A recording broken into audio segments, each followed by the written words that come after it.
about social invisibility of refugees, American smugglers. We also will go back to the paper in the discussion.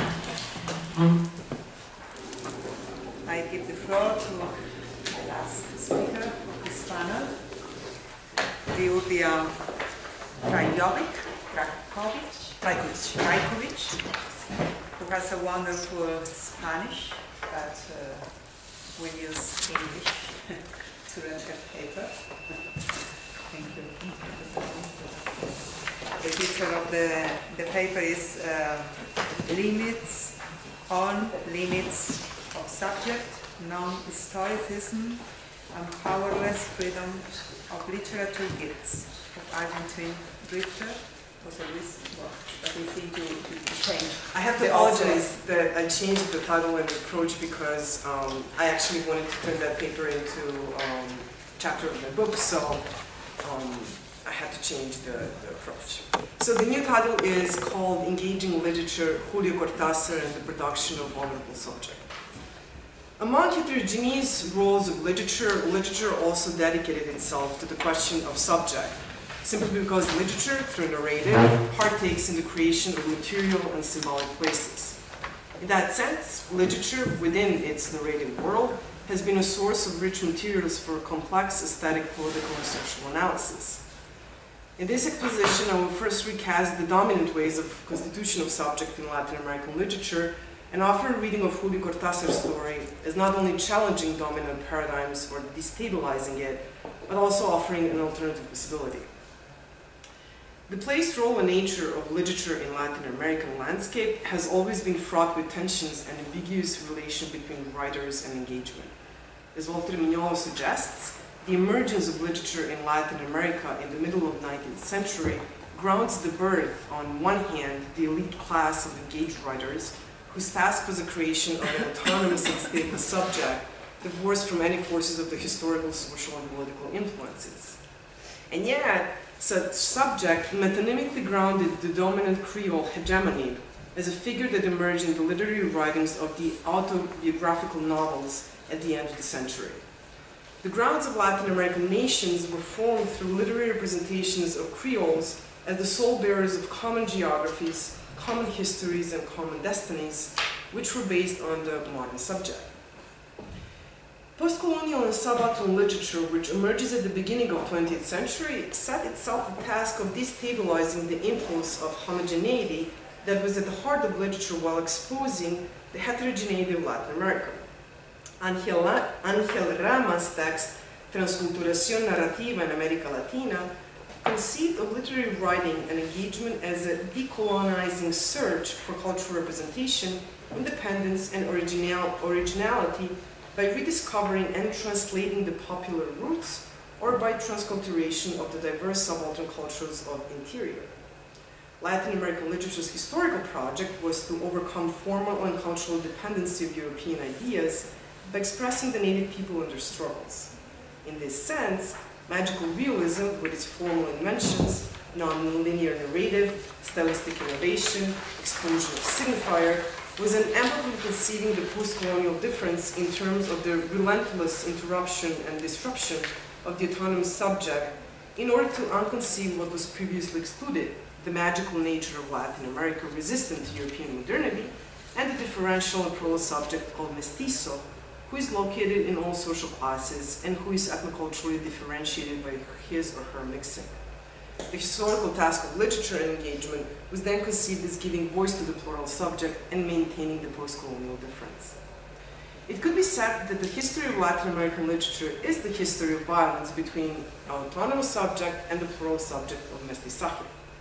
Both conceptions of literature, engagement, and cultural production of subject simply reproduce the logic they seek to overcome by positing either autonomous subject or plural subject as the name for the whole, as a literary figure of allegory of Latin America, as the name for everyone and everything, and as the name that conditions the fundamental and absolute homogeneity of community.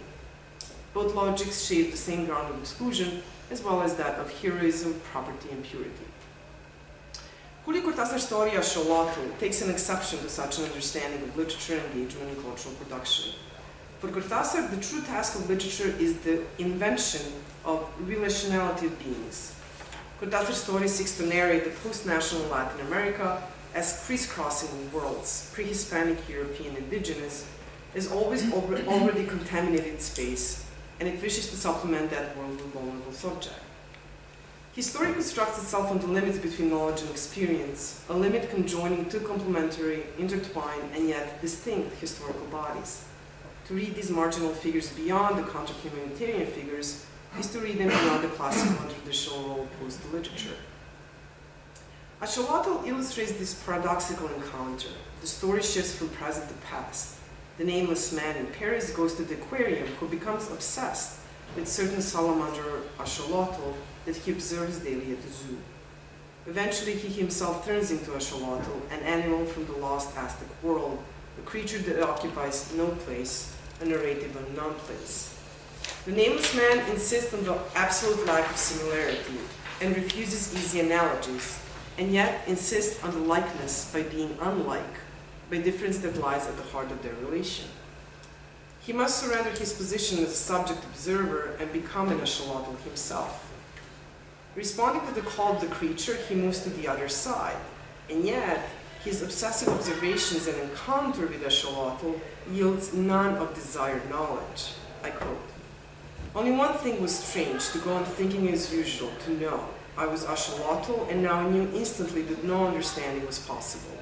Knowing him, being him himself, I was an axolotl and in my world. The horror began, I learned, in the same movement, believing myself prisoner in the body of axolotl, metamorphosed into him, still with my human mind intact." Leaving aside now the critique of anthropology, which has been at the center of post-colonial and subaltern studies, the fable challenges and undermines any desire for knowing the other. The plethora of signifiers such as knowledge, understanding, thinking, yield to the encounter that exceeds any known perspective. If he could only understand axolotl to know him, he would be able to obtain that knowledge.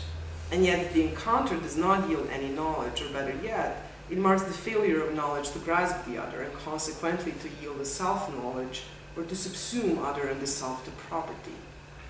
Even though the axolotl as such cannot be known, represented, or translated via any discourse, axolotl is not an absence, exclusion, or silence, but marks effective and irreducible contamination and trace that prevents the man of ever coinciding with himself. It is this kind of experience that prevents him with ever translating the other into property, possession, or mastery, which nevertheless identifies him like a scar, unnatural and yet unbearable.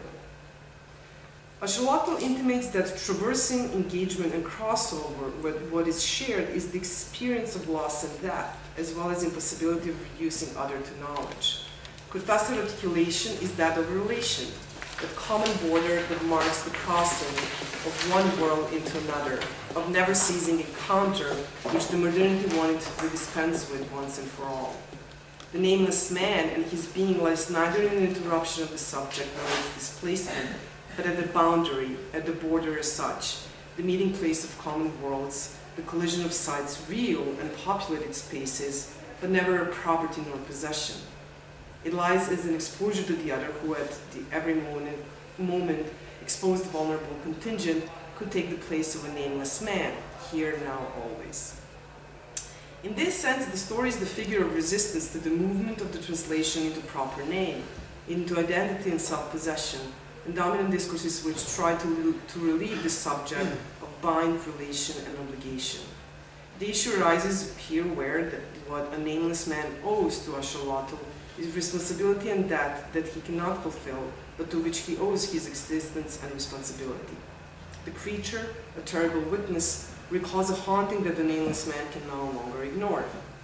The axolotls have claimed his body through the debt a priori, an illegitimate inheritance in his existential stage, and this encounter of worlds materializes from historical inheritance which he cannot make his own.